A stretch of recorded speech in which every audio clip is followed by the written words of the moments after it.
Good morning, Sarah. It's morning in Minnesota. I don't know where it is in South Africa, but probably more towards the evening, I would assume. That is correct. Yes, it's evening. Well, I'm really looking forward to this. You and I had met at the EY Entrepreneur of the Year Award, and I was EY had flown me out there for the Winning Women. And I don't know if I think I mentioned it in the email, Sarah, but Julia Beerwood had sent me an email that said, "You've had a lot of middle-aged white men at your show. You should switch it up a little bit." And I was like, I'm like, it's been a while since I had the whole streak of winning women on my show. And since then, it's been a lot of fun getting everybody back on the show. And she had mentioned your name.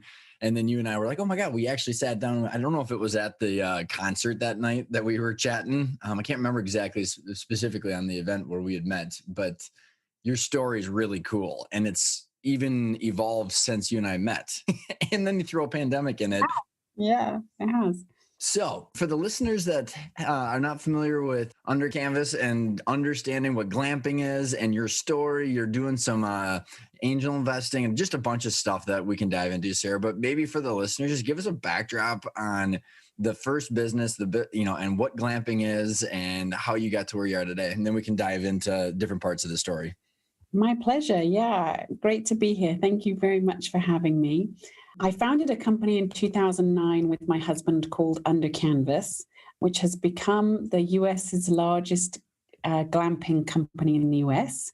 So we created, or recreated, I should say, the African safari experience in the US outside of national parks across the country. And that business has grown in extraordinary ways. Even through a pandemic this year, we've had an extraordinary year under Canvas.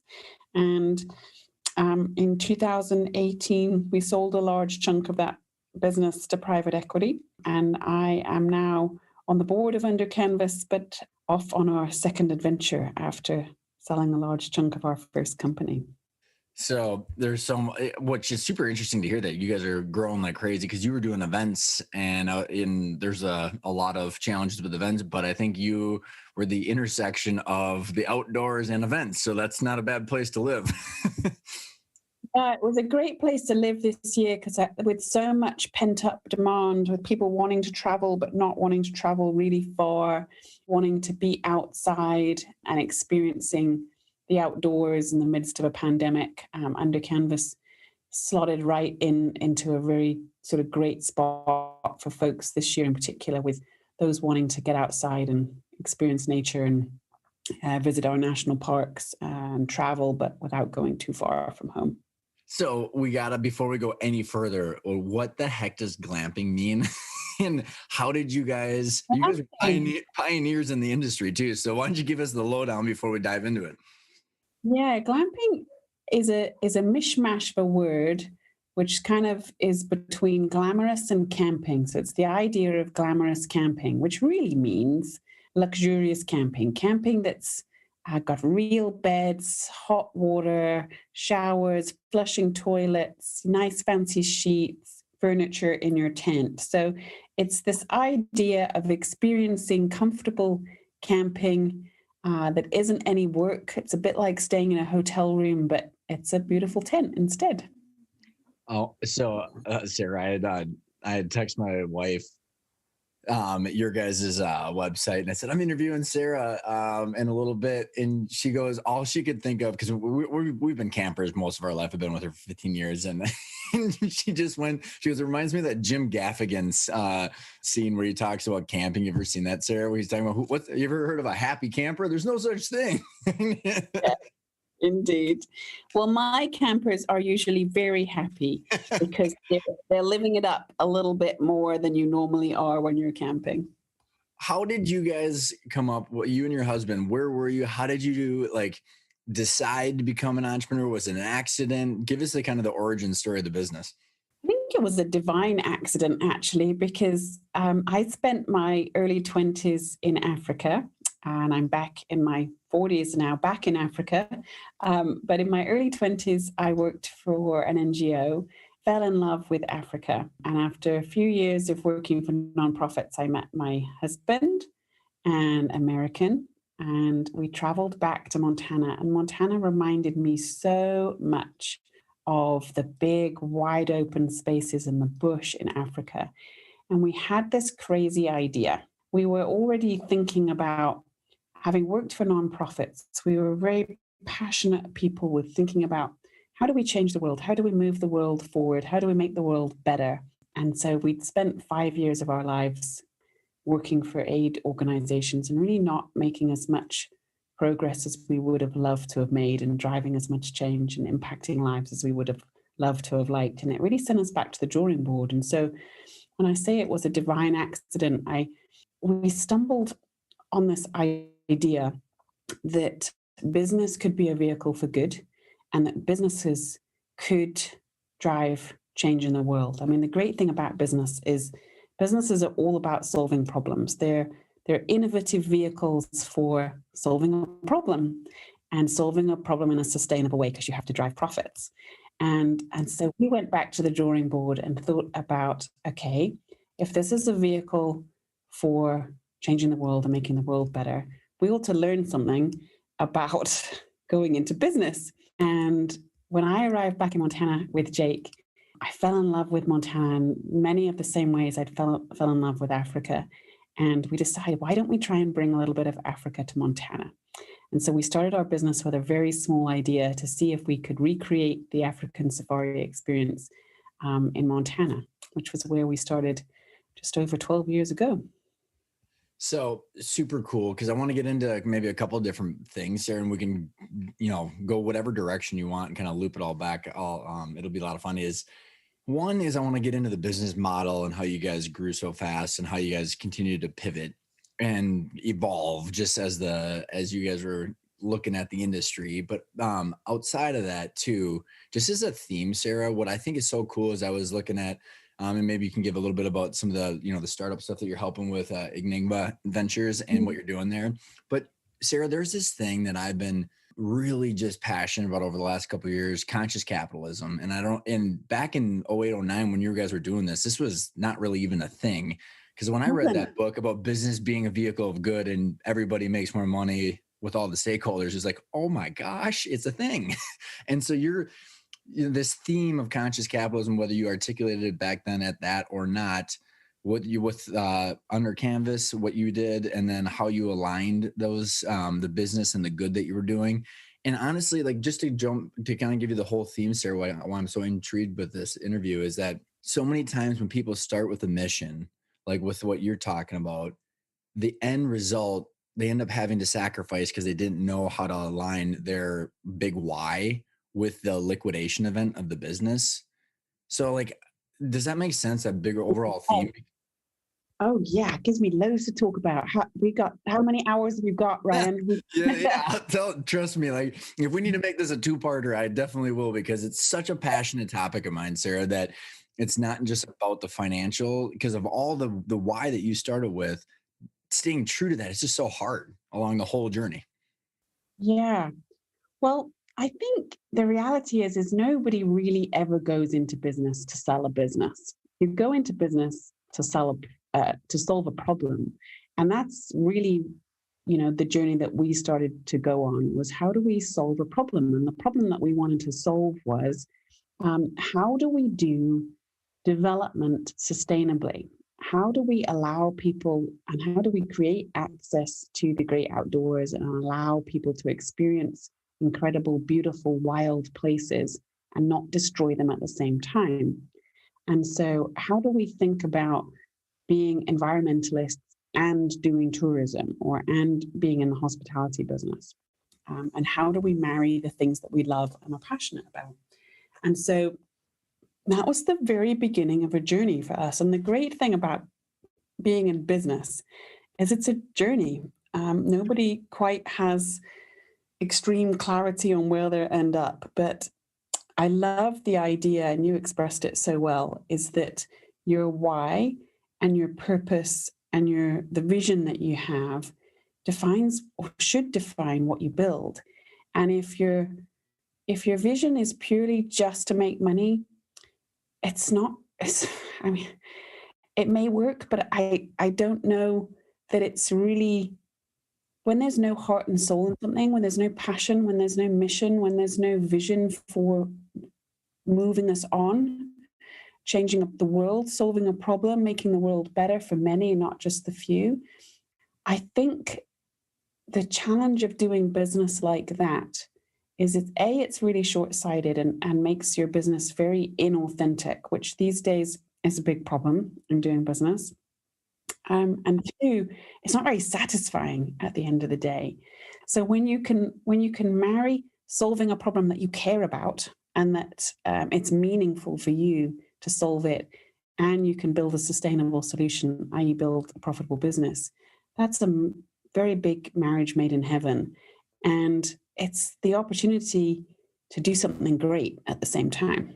Well, and this is where I totally agree. And I can't wait to hear more about how you did this. And I think the big trick part of this, Sarah, that I continuously hear on my show is, you can marry the problem that you're trying to solve with making a sustainable business, but how do you get out of it without sacrificing your original vision? Yeah. Does that make sense? Because it's like that, like then people get stuck in this cash flow operational machine, and then they go, I love it, I want something different, things aren't working, or I want to change. And then how do I do that without sacrificing everything? So does that make sense? Yeah, it does. And it's super hard. And Right. there's no quick, easy answer to making that happen. But I know all I can share really is our own journey in that regard. And we, about 8-9 years into our business, and we sold the majority of our business in 2018. So we were 9 years in, or 10 years in effectively, from when we started in 2009.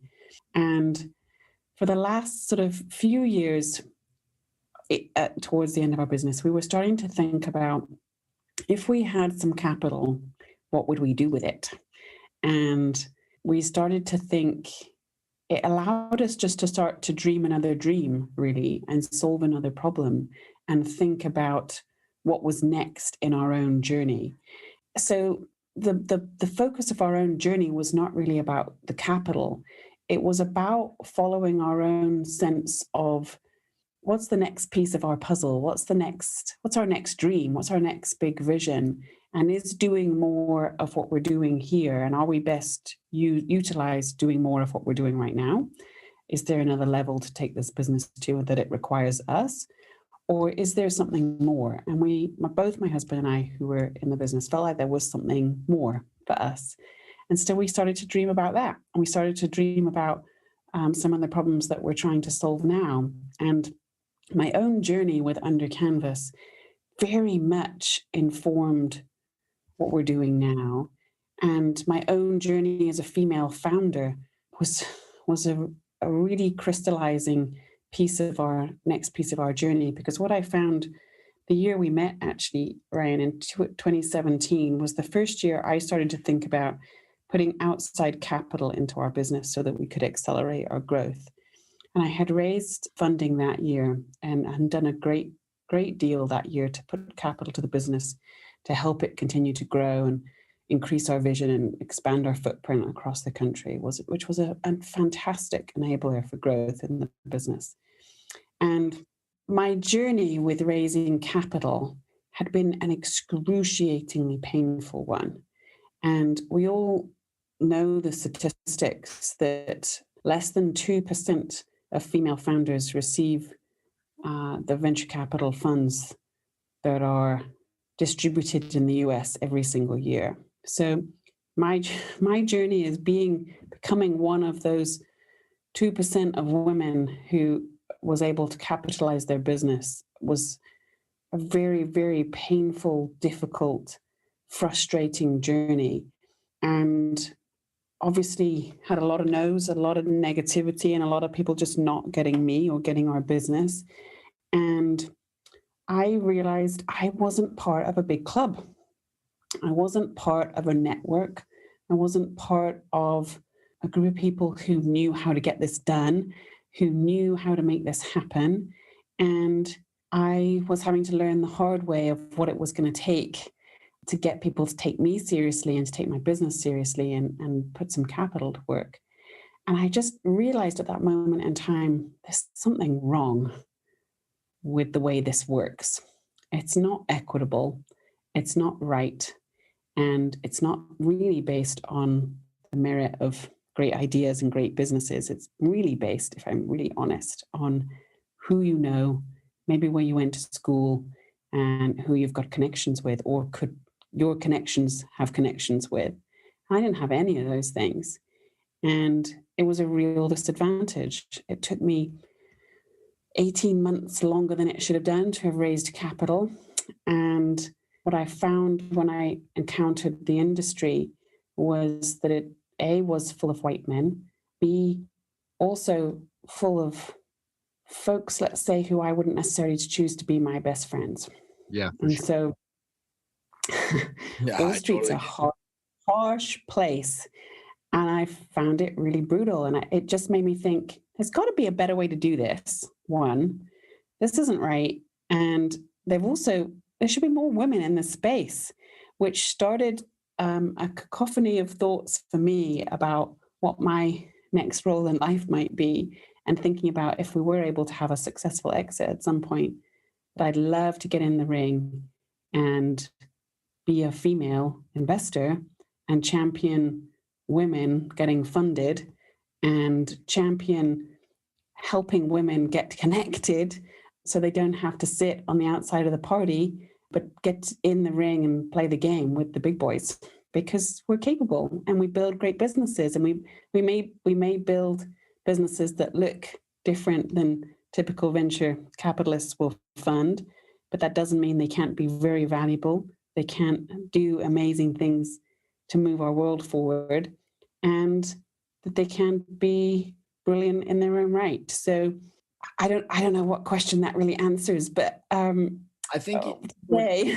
well, I was gonna say today, I'll keep tying it together, because Sarah, I think what you did is you laid the groundwork. I literally get the goosebumps, because the problem that you just identified is it is just a problem, and the who holds the capital holds the power, and that is the problem. And you have, there's a fantastic book that shows you how, because I've got one of my passions there is to follow that thread of the money, and that got me into the like understanding private equity versus how is the money being used. And then you go and you realize that private equity raises it from pension funds and from all these endowments and these big pools of capital who are all just based in that, like you said, that club that's been formed over hundreds of years. There's a book called All the President's Bankers that just talks about even how the presidents over the last 150 years have had very little power compared to the bankers.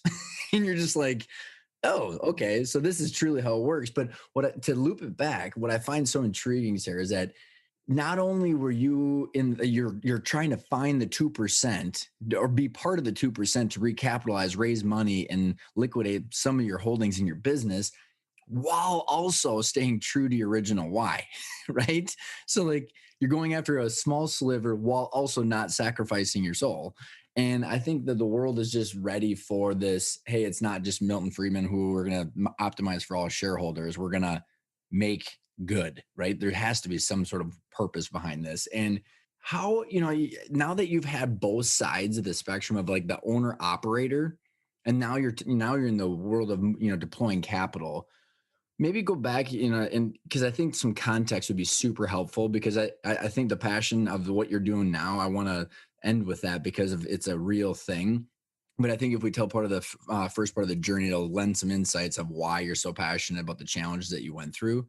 So when you said that you were, when you and your husband had started the business and you were going through the operations and growing the business, what were some of the challenges that were, specific to the business, and then also you as a female entrepreneur, and then what led you to the winning women in EY?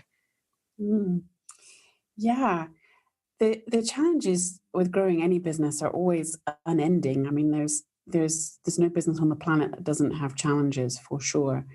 And one of the challenges of being a female founder and a first-time entrepreneur is, and this is true for everyone, I think, male or female, is nobody knows what they're doing the first time you do it. And you are making it up as you go, trying to figure out so many things to build a business. And I had not gone to business school, but I even think if you'd gone to business school, when the rubber hits the road and you're building for the first time and you're trying to build a company from the ground up, it's really hard. But there are some fundamental building blocks, which I know exist today, but didn't know existed then. And so the challenges of building teams, the challenges of having enough capital in the business, the challenges of good governance, the challenges of knowing what to do when, what's the right moment for certain things to happen in the business, and navigating the chaos through to professionalization of the business, managing your speed of growth, and how you navigate driving your revenue and increasing your overhead, and managing those two things in parallel. And obviously today with Silicon Valley has produced a model of business building that's not brilliantly sustainable because we've been building tech companies. burning other people's money without burn with no idea of how you're ever going to make any money. And that certainly was not the business I was building. It's not the business that most people are building. It's a very niche subset of businesses that really can get away with that, because maybe they become a tech unicorn maybe one day. But a lot of businesses fail that way when you burn a lot of money, burn really hard and burn really fast. So it's this idea of consistently trying to grow your revenue and understanding the building blocks that help you grow your business. And when you do that for the first time, when you've not done it before, those of us who have to learn the hard way have to make mistakes. And you have to learn what doesn't work before what does work. But obviously, you've got to learn fast because it's going to be expensive to fail and expensive to make mistakes. Oh, and I was reading one of your articles of you guys bringing in it was 400 different pieces via helicopter into a remote location. So I can't imagine that's cheap. So curious, as you're delivering glamping experiences in all different areas, and I believe even Game of Thrones, how did you make money while also delivering the why and sustainable development? How did you start, and what were some of the trials and tribulations about kind of trying to marry the experience in your why with making money? Yeah, making money always came secondary. The staying true to what we were trying to do was our really big driver.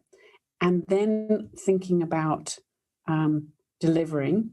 And once you've got clarity on what you're delivering, and creating a value proposition helps you think about driving profitability.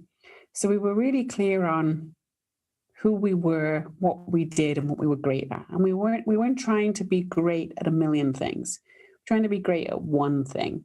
And I think that really helps. Focus and clarity is a really big piece of the puzzle. And I know I talk to so many entrepreneurs now when they're talking about, well, we've got this revenue line, we've got this revenue line, and this revenue line. It's really hard to grow like a million revenue lines. So focus for us was key, and being really clear what our niche was and what it wasn't, so that when we got a call and said, can you do X, we knew, yes, we can, or no, we can't. That's not our game. That this is our game. We're really good at this, and we're getting better at this. Was there an experience that, sometimes clarity comes from mistakes? Was there some event or two along the way where you said, this is not what we're doing, and it became more clear what you were trying to focus on? Well, one of the challenges we faced early on in our business, and of course, if you remember that we pioneered the glamping industry in the US, so we were really the first pioneers of doing what we did. And as I said earlier, we created large-scale resorts outside of national parks, and we designed our own tents. We had very unique product. And one of the challenges that happened early on in our business, I don't think I've really shared much before, was that we had this opportunity because we were designing our own tents and manufacturing our own product. We had an opportunity to sell tents. Oh, interesting. And people would ask us all the time, for other people who are wanting to set themselves up in business, where did you get your tents? Can we buy your tents?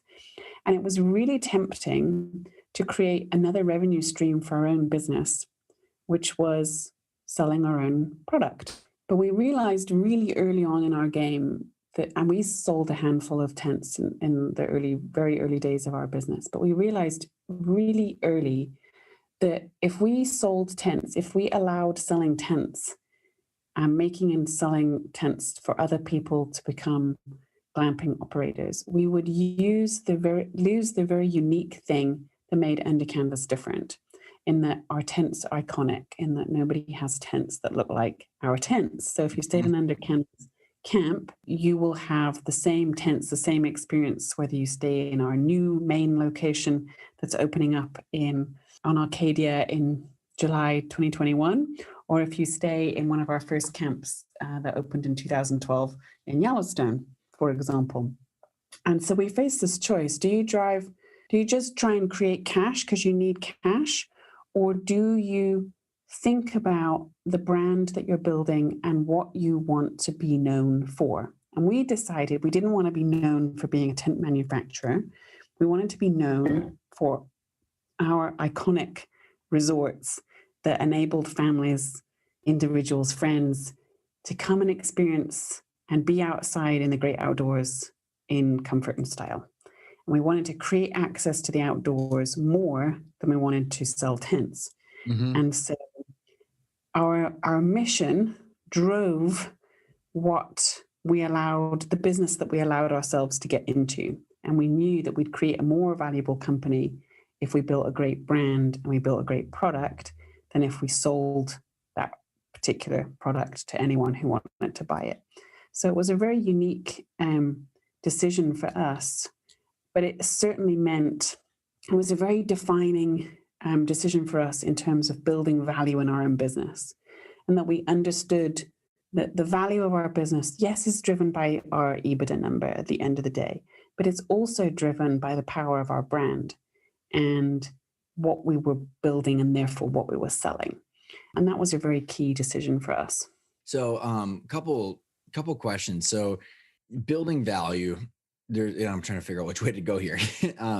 Building value is a topic that we talk a lot about. And I just want other entrepreneurs to get a better understanding of value in their business so they can focus on making sure whatever they're doing is truly doing that. So the kind of two parts of this question, and for whatever way you want to answer it, is when and how did you start to understand valuations and what builds value?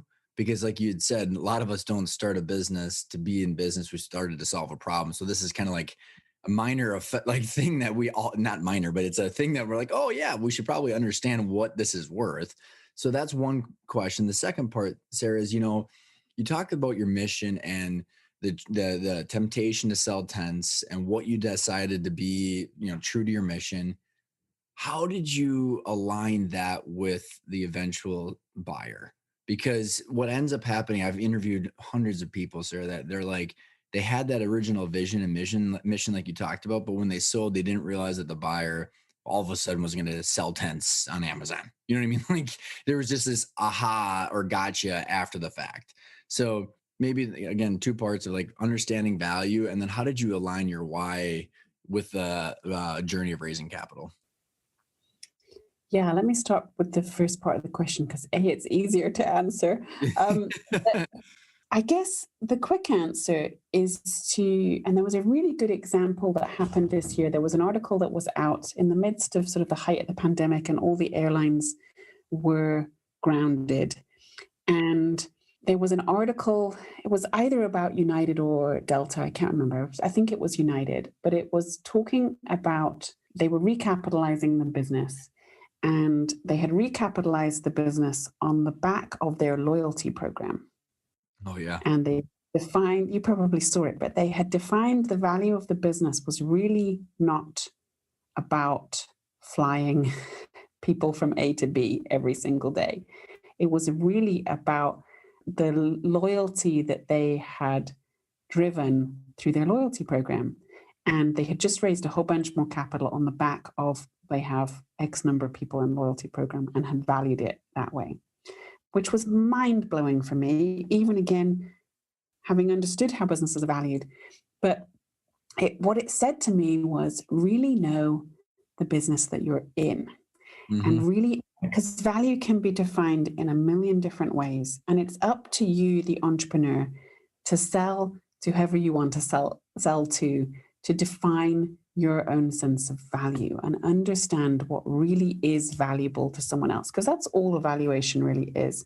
It's understanding what is valuable to someone else and how they could define it. And ideally, you define it in maybe 2 or 3 different ways.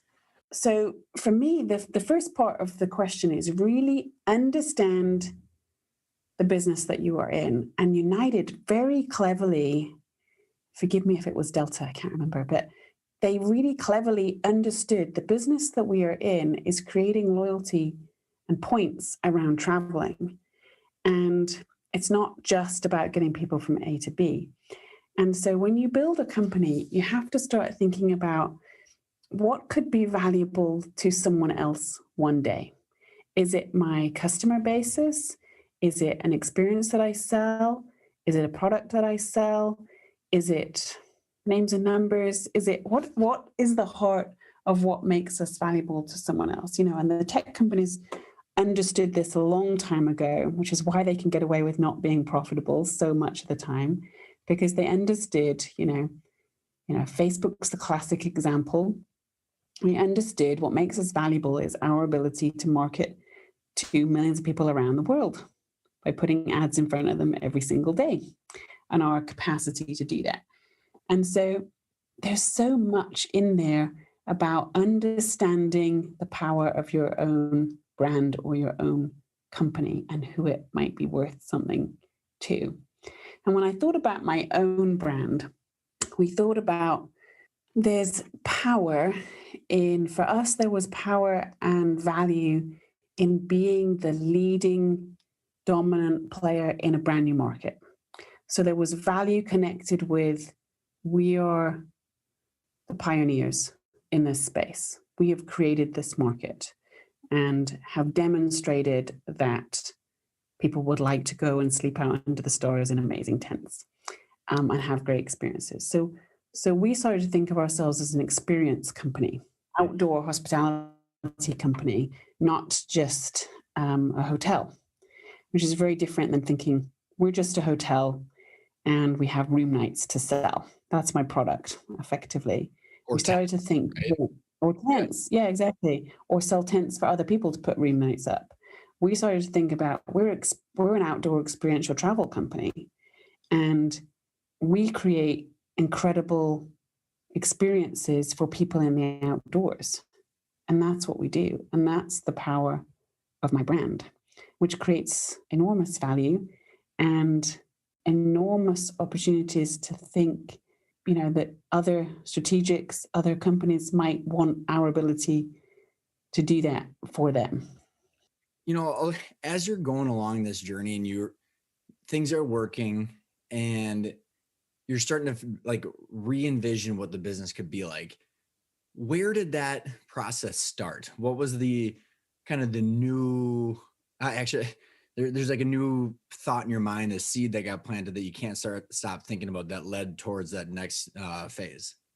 Well, an amazing thing happened for me, which really was an incredible gift. And a friend of a friend who I didn't know reached out to us, and she had stayed at one of our camps, and she was a venture capitalist out of New York.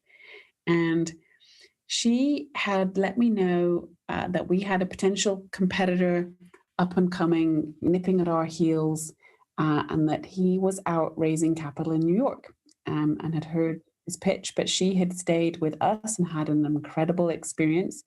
And A, wanted to let me know that someone else was trying to raise money in this space, and that B, she thought we should raise money in this space because we were doing an amazing job and we could potentially accelerate our business.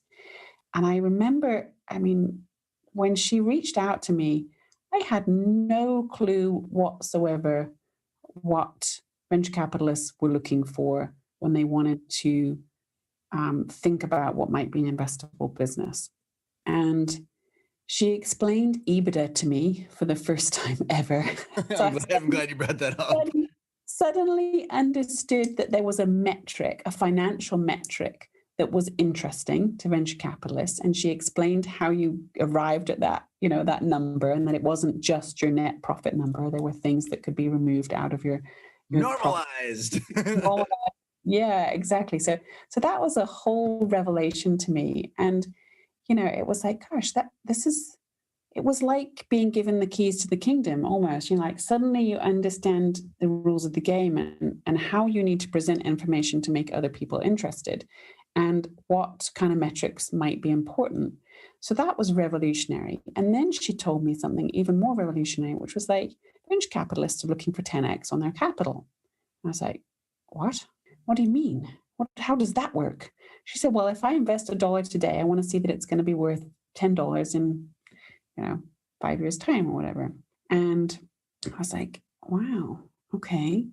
So that began to really help us think about our own economics of our own business. And we had great economics, as it turned out, in our own business. We just didn't understand that we had great economics in our own business.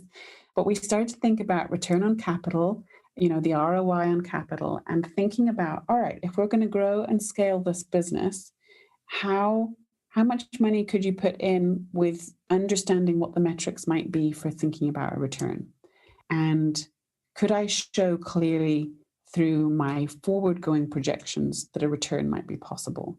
And so that was a hugely pivotal moment for our own business because we started to think about growth in a new way because we were organically growing, which meant we were replowing our profits back into the business to grow organically and do what we could with the money that we had. And obviously that's what a lot of people do with their own businesses when they're trying to grow them. And sometimes that's just not enough. And you could go faster if you had capital in the pot to help you grow more. So we started to understand what it meant to think about ROI, what it meant to try and think about showing investors they're going to get a return if they invest in me, and what that process, how I might project out the business and how fast could we grow if we had capital and what would we need to spend money on and where would it go and what would the end result be and what would that look like. But that was a hugely defining moment for me because it just revolutionized how I started to think about what could become possible. It changed the whole trajectory of our business, really, because we now could think about accelerating and we could think about how we might lever the business to grow the business and think about what the value of the business might be and how it might be calculated. And so it was totally game changing for us. So I just love everything you said. And the reason is, Sarah, is I call it the mindset shift. My business partner and I actually just did on a podcast about this, where you go from solving for annual income and organic growth to what is EBITDA multiples. And it's just, it's like someone also said, it's like seeing the zeros and ones in the matrix. Yeah, totally. Because you start to suddenly think not what is my day-to-day reality, but what could suddenly be possible that I couldn't have imagined could be possible before, and starting to see how the game works so that you actually might then get to play it and get on, move forward in new ways that could be revolutionary for your business and personally, quite frankly. Well, and so now this is super fun because now as we're kind of shifting to the second phase, then you realize once you're the game, you mentioned the game, and then you realize that there's a lot of bankers and people in suits and who might not have the people, you're in the trenches, you're glamping, you're setting up tents, you're deploying, you're delivering stuff on helicopters. And then you start to get into this world of rows and columns and spreadsheets and IRRs. And it's like a completely different world. And this whole movement of conscious capitalism and what you're all about too, Sarah, is how do you align and stay true to what you're doing and then get into this world, right? And what was the timeline from that mindset and that conversation with your friend as you're learning this and just the challenge, it's kind of going back to your original point of the challenges, and how did you find out of that 2% of women that raised capital successfully, someone that aligned with your vision? Wow. Another revolutionary piece of learning for me, which was when you're not in the club and you don't know anyone who's got capital to potentially give to other businesses, you need someone to make introductions for you. And so in 2017, I discovered, which was also as revolutionary for me as understanding what EBITDA was for the first time was that there are brokers for everything in the US, and that somebody could maybe help me raise capital because I was getting nowhere.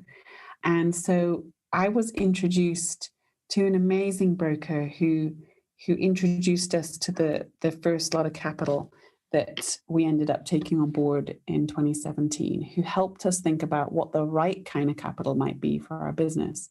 And in 2017, we had a great deal that was a mixture of debt and equity. And I had a great cash flowing business that had some collateral that had was able to service debt. And so debt was a great way for us to grow the business without obviously sacrificing our own ownership portion of the business, which meant we could grow more before we gave away equity to a third party.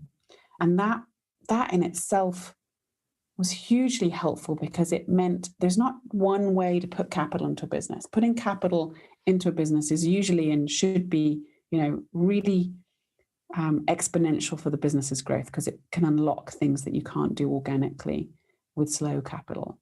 But there's not one type of capital that's right. And certainly in our process in that journey, we were offered a deal that was pure equity for a certain amount of dollars. And it was the first term sheet that I'd ever seen when we got this first offer. And it was very scary because there was 3 pages of literally words on that page that I had no clue what they meant whatsoever. From Oh my gosh. references to liquidation rights to drag-alongs, tag-alongs. I mean, you name it. There was every terminology you can possibly imagine that happens in the space was on that term sheet. And I had no understanding what any of it meant. And all I was being told was, it's just market. This is just market. This is normal. And if you don't accept these terms, if you don't accept these terms, you're not going to get better terms from anyone else because these are just the terms that we all use. This is the way business is done. And if you don't do a deal, you won't get a deal from anyone. If you don't do this with us, you won't get a deal from anyone. And I was like, and you can't even be patient enough with me to help me understand what I am doing with signing away my business. I mean, it was ugly. It was really ugly, and it made me angry. It made me angry enough to become venture capitalist myself. It was that bad, and it was so frustrating because there are very complex terms involved with doing venture capital deals. It's like it's a legal transaction, and there are a variety of legal terms that make sense in that space. It's just when you are new to the space, it's like a whole other language that other people are speaking that you don't necessarily understand, which is disempowering, of course. And when we talk about people of color, minorities, women getting more venture capital to more diverse subset of the population, what we've got to understand is many of us don't have networks that we are automatically connected with this world, which I've already talked about. B, the language that we're talking is also a completely foreign language. And so we don't have to dumb anything down. We just have to take the time to help people understand the context of what these things mean, and that there's choice in this, that not all term sheets are the same. There is no such thing as market. Yes, there's norms for sure, but often the norms are quite egregious. They're quite ugly. And it doesn't mean you have to accept terms that you're uncomfortable with to do a good deal. And ultimately, I remember I ran under canvas, on a tightrope with cash. It was always very, very tight and always very, very scary. I probably lost 10 years of my life because of the stress of living like that. But we turned that term sheet down after trying to negotiate for months, really, and trying to understand what a 3x preference was. And, eventually we just got to the point where we just felt like, I just don't feel comfortable. I feel like I'm getting bullied in this partnership already, and we haven't even done this deal. And B, I just don't feel comfortable with these terms. I think this should be better than it is. And I feel like I'm getting sold. That's what I felt like. I felt like I'm getting sold down the river here by people trying to make money off me and not trying to make money with me. And that was a very big flag for me. And it should be a very big flag for anyone, quite frankly. If you're being offered terms that feel inequitable and feel like you're not going to be great partners with the person at the other side of the table, and you feel like somehow you're getting screwed, don't do it. This is already Really true, right? do it.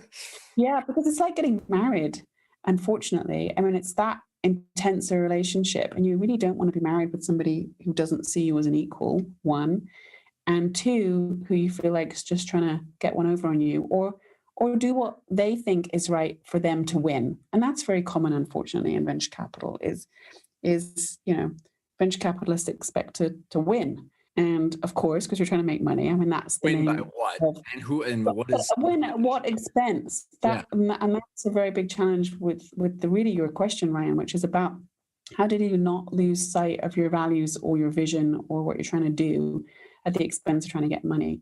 And to be honest, if enough of us hold true to our own values and our own vision of what we're trying to achieve, these guys won't have deals to do, right? So we can't keep handing them deals on a platter that say, this is fine. It's fine to walk all over me. It's fine for 500 pages of terminology that I don't understand for you to get what you want, that have, really screw me over in so many different ways. Well, it's so crazy, Sarah, like just to make sure that everybody just hits home, there's only 2% of women that successfully raise capital. Then you got to go in there and you're trying to find a partner that makes money with you, not on you. Yeah. And you're learning a new whole set of skills and words and all these things. And the reality is all you want to do is grow your business. Grow your business. That's it. Right. I know.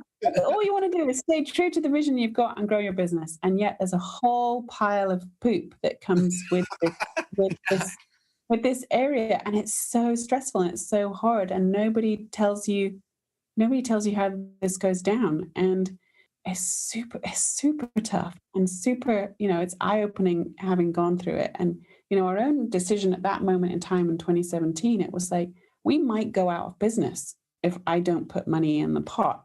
It was that serious for us. We were at the end of our cash. And in that moment, you're really torn because it's like, what happens to all the people that we've employed? What happens to all the things that we've done and the vision that we've created and the great things that we're doing? And what happens if I can't capitalize this business? It's disastrous.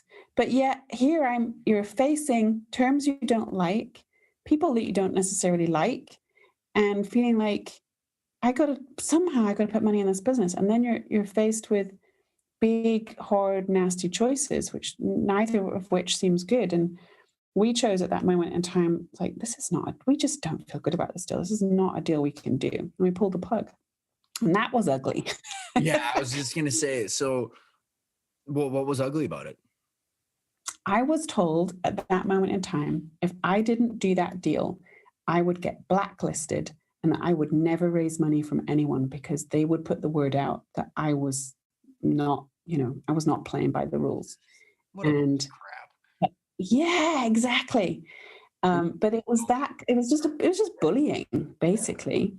Because he wanted to get his deal done. He wanted to do a deal, and he didn't want to lose face because we'd gone down the road. They had expenses, and I was pulling out. So it was tough for them.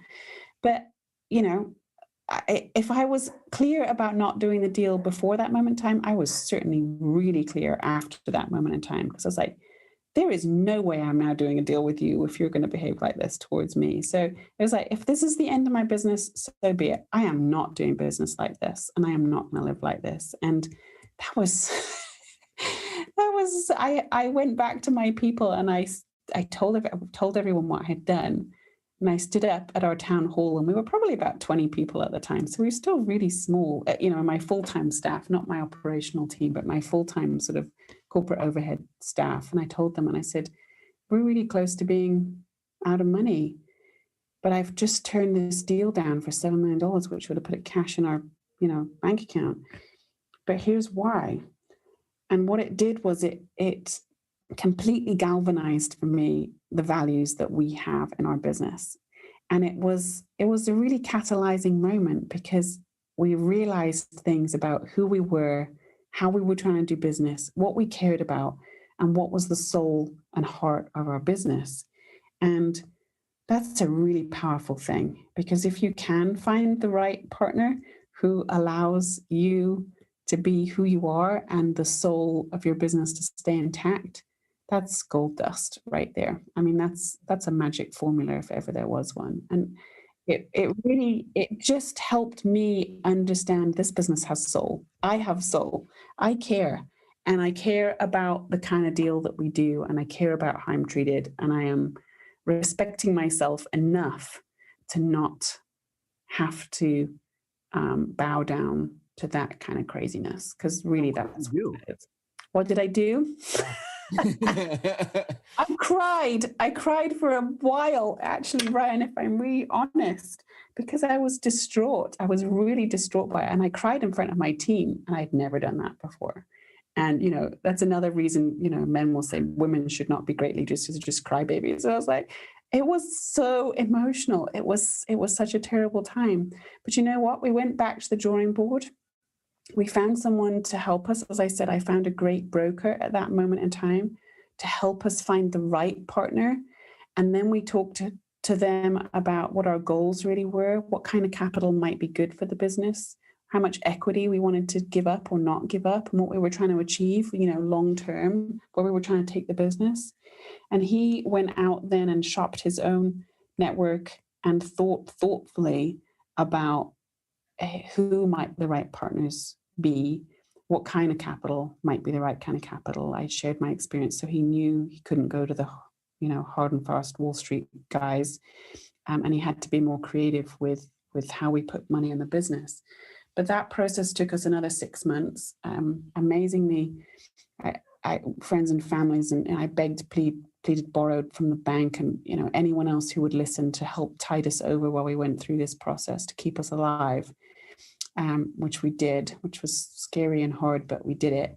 And he then brought to the table an amazing firm out of California who did a great debt and equity deal with us, who cared about our business, who cared about family businesses. That was great for me, because they understood that we were a family-run business. My husband and I were in this business together. We built it from scratch. And they had a long track record of doing business with family-owned businesses and family-run companies, and buying them out either entirely or in small pieces of, or capitalizing them in some way. And they were a really great fit for us, and they really helped go the distance. And I'm going to name them because they deserve recognition. Spanos, Jesse, and Barber were Spanos, Barber, and Jesse, SBJ, were an incredible partner for us, and really helped us be thoughtful about what was appropriate cash-wise to put into the business. And I ended up putting about, I think, how much did I raise then? 17 million into the business when I had turned down 7. Straight. Good for you. Yeah, and with the right vision and the right partner. Yeah, totally. So it was a huge ordeal. Yeah, it was amazing. This was when the people that you mentioned, was that your investment banker or the private equity firm? So they were our first capital in 2017, and then in 2018, I had doubled down. I successfully deployed $17 million in a year. We'd grown exponentially from that year. And a year later, we were ready to put more capital into the business. So we went out again with an investment banker team to help us position the business to put more capital in. I was looking to raise, another 50 million or whatever, and to grow the business. And at that moment in time, we ended up taking some money off the table and selling a majority share of our business at that point. And our first investors were wildly rewarded because our valuation, I love those stories, exponentially increased from 2017 to 2018. And it was amazing. So was that first investment from those partners you mentioned, were they debt or equity or a combination of both? Combination. Yeah. Okay. So they did a tiny piece of equity and a lot of debt, which was great for us. Got it. Well, it's interesting because I actually did this podcast here called Bridging the Capital Gap, Growth Capital, because there's a lot of Mm. the private, where you have to sell too much equity because of private equity, or you're too small or whatever it is, where, if you can align the capital and debt specifically to value creating activities in the business, like you proved that you can do it. So how did Yeah. you, in that the short 12 plus months, how did you then, again, staying true to your why and what you guys wanted for the business? I mean, you're with that kind of growth is expensive. So obviously you gobbled all that up. Did you plan and intend to sell it again that fast? And again, how did you No, stay true? no, not at all. I didn't plan to sell at all. What happened was we, with the first injection we put into the business, we really understood, okay, we now understand if we put more capital to work in the business, I could see the pathway to we had 7 camps at that, well, less than that, actually, 4 camps when I first went out to raise capital. But I could see the pathway to 30 camps, being across all of the major national parks across the country. And I could see us being a unicorn. And so at that moment in time, we built the model that said, all right, we've started our journey of scaling. We're exponentially scaling. We've dialed in our systems and our processes. We've put capital to work and shown that we can effectively use it. And now we're ready to put more capital in and roll out the rest of our business model and our plan of action to do more of what we love and what our customers are loving, and replicate what we're already doing. And so that we went out to do that. And in that moment, we attracted the attention of some really big players in the hospitality space, because of what we'd already achieved and done over the last 7 years, and with the vision that we had to grow the business exponentially. And that's, the power of our brand was very real at that moment in time. It's even more real today, obviously, as the business keeps growing. But it was hugely, hugely galvanizing. And one of the key things that happened that year is we were starting to think about what was next, because great entrepreneurs don't love doing the same thing over and over and over and over. Both Jake and I are pioneers, and we all love shiny new things. But we started to ask ourselves, what do we really want? We've proved to ourselves we can raise capital. We've proved we can scale a business. We've proved we can take it from zero to hero.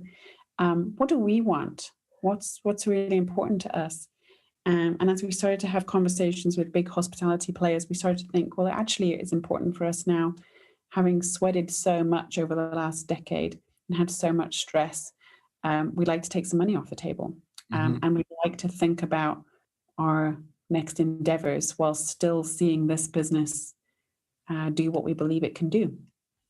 And so that really then galvanized the thought process behind giving up control, which was a huge ordeal. I don't know. The giving up control piece is a big, tough one, to be honest. And What's the having toughest done it, part? well, it is tough having someone else run your own business. It's tough stepping away. It's tough transitioning out from being in the weeds and, knowing everything there is to know and making every decision. I stepped down. I remained CEO. We closed our transaction in end of 2018, and I remained CEO till the end of 2019. And it was very tough stepping away from that role in the business. And there were days when even now, where I still wish I was CEO of the company, because it's hard. It's hard when you're passionate about something so intensely to not be in the thick of it all. But I purposefully, at the end, very beginning of this year, 2020, had set our North Star, if you like, for the company, which is, which will hopefully keep the company on track and remind people what it is we care about, what it is we're doing, why we're doing what we're doing, that will hopefully keep the soul of the company intact. But invariably, the company is a different company today than it was even 18 months ago. There's a couple parts of that, Sarah, that I'd love to hear how you approached it. Is so, like, you've got this soul. You've mentioned the soul and the mission, and it's like this. You talked about entrepreneurs being visionaries, and I'm assuming you're talking about going from 4 camps to 30, and it's hard to not think about what could be with your business, but you're also trying to keep that intact, bottle that up, take some money off the table. You're selling to private equity. How do you, because you got the dollar amount, I don't know if it was 50 or whatever you said, that, you got these dollar amounts that are being thrown out there, and it's easy to sacrifice or shortchange staying true to that why with the business when you're looking at those new term sheets. And what I'm trying to get at is,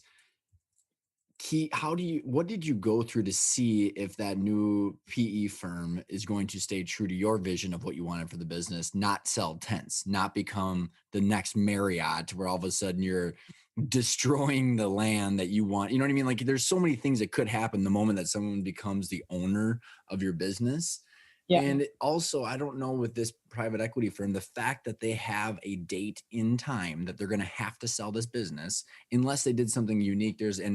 Offline, you and I can talk more. There's some people in the conscious capitalist world that are raising private equity funds that have no date to sell. Mm-hmm. Yeah. So I'm just curious on how these tactical financial things of date to sell, ownership, dollar amounts, those things staying true to what you wanted with the business. Well, I'm not going to lie. I don't know that I played this round of cards as well as I might have done. What I didn't know about private equity that I do know today is that it's very common, especially when they take control, for founders who are in the CEO seat to be removed. And because they want their own, they have a playbook. I wish I had known they had a playbook. They have a very clear playbook. They like to make small tweak private equity. If I generalize, I'm going to generalize. They like to make small tweaks to a business, run their play, increase margin by 20% or whatever, increase the bottom line, and flip it again. Mm-hmm. And the idea with private equity, which I didn't know before, but now I know, is, for all intensive purposes, they're like property developers, if you like. You redo the house, you put some makeup on the house, and you flip it. And paint it white, get a granite countertop in the center island. Yeah, let's make it look a little prettier, a little more updated, and flip the thing. And I don't know that I'm sure private equity guys would like to say that is not what we do. Yeah. But I think that's what they do. Yes, profitability of my business is hugely improved from me running the company to private equity company running the show, for sure. 100%. Is it a slightly different business today than it was before? Yeah, for sure. And so none of that is terrible. None of that is bad. I just wish I'd known. And that's the hard part of doing something you've not done. And this is the beauty of this podcast. For example, you get to learn all sorts of things by other people's mistakes and all the things they didn't know and their experiences. But yeah, I mean, private equity has a very clear plan. You sell in, 5 to 7 years, maybe less. You pretty the thing up. You increase the bottom line. You increase the EBITDA number as much as you possibly can, and you try and make 20% annualized return. And there's a very low bar. For me, that's a low bar in terms of annualized return. It's a great return, obviously. It wasn't what I was hoping the business would do over the next 5 years. So we've got slow and steady growth, which is probably very smart. But it wasn't the play or the way I was going to run the company. I'm going to allow it to continue to grow. It's hard. It's Very hard. well, there's like I said, there's this world of the matrix of the zeros and ones. You know, you even though you can start understanding value, like I mean, truly, this is what my partner and I teach because it's just like it's not like, and it's difficult to say to others like it's not that it's wrong what they did. And like the buyer that bought us, it was a strategic buyer. They bought our customers, and we had to fire 50+% of the people. Like that was the nature of the deal. It was Mhm. the lack of my knowledge that Yes. that was the frustrating part, right? It's not no one's fault. Like private equity, that's the nature of the beast. But if you, after the fact, realize that there was different options, different ways to structure the puzzle, then you're like, Yeah. bummer. Like we wouldn't, No. it's, does that make sense? Yeah, totally. And it's the not knowing, that's the problem. And it's unfortunately it's to no one's advantage that you do know, for example. And that's the most frustrating thing for me, I think, about this whole space, this whole private market space with Mhm. bankers and capital coming to company. It's not to your advantage for you to understand the way the system works. It wasn't to their advantage that I understood what would happen post close our transaction because I might not have done the transaction. Um, and so that's a problem in my world, and that's a problem that I want to solve today. I want everyone that I make an investment in today to understand how I'm viewing their business, how I might think about what our outcomes might be, what we might do with it, what would be important to me, what's an issue for me, how I'm thinking, there should be 110% transparency because I want to be a partner in creating growth rather than someone who just makes money off the back of someone else's hard work. And the entrepreneurs are value creators, are huge value creators. There is no industry, there is no private markets industry without entrepreneurship. Because we are the visionaries, we are the brains we are the problem solvers. And our job as investors really should just be to unleash all the potential that there is in entrepreneurs for the greater good, which should, as a byproduct, make money. But when the money is the driver, what we end up with is a skewed set of values that creates weird rules Milton and Friedman. I mean, it's the weird weird ways of things get done. Exactly. And that's what then screws the whole thing up. And then you get companies that don't make any money being worth, billions of dollars. And then you get sexual harassment and, it's just toxic, and it's crazy. toxic. You just get Yeah. this weird toxic environment. And that is where we're at today, unfortunately. We've got this huge disparity, inequality disparity, one, and then we've got this huge toxic environment that's just breeding more toxicity. And we've got to change it. We've got to do something about it. And uh, that that is why I'm doing what I'm doing today. And I am focused on investing in female entrepreneurs, only female entrepreneurs in Southern Africa. And for me, as I said at the start of this interview, Africa has always been a huge passion for me. Entrepreneurship is a huge passion piece for me.